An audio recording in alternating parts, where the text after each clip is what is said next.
Welcome to my channel hereAqua, and today I am going to show you the unboxing of this Aqua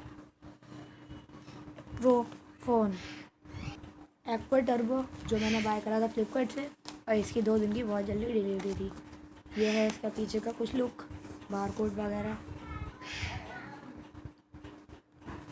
और चलिए मैं इसको cut करके लाता हूँ। 1 मिनट। मैंने इसको खोल लिया साइड से, कुछ ऐसा है। और ये निकालें तो ये रहा हमारा Aqua शाइनी फ़ोन। ये इसके यहाँ पर प्राइस लिखे हैं।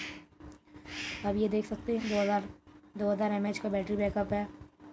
Young design, wireless FM with recording, bass quality. इसमें white colour, blue colour, red colour मिल जाता है। मैंने वाइट ऑर्डर करा है, ड्यूल सिम।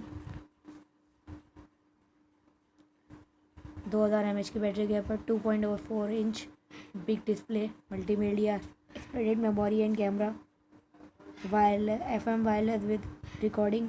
इसमें इंटरनेट है, multi language support, auto call, recorder speed dial, anti theft and MP3 ringtones with vibration modes. ये सब इसकी कुछ खासियत है। मैं इसको आपको ओपन करके नहीं दिखाऊंगा, मैं इसको ओपन करके नेक्स्ट वीडियो में दिखाऊंगा, क्यों ये मुझे देना है किसी को गिफ्ट। इस पार्ट 1 में कुछ इतना ही। Thanks for watching. अगर आपको वीडियो अच्छी लगी हो तो लाइक करना, और अगर आपने अब तक हमारे चैनल को सब्सक्राइब नहीं करा है तो सब्सक्राइब कर देना।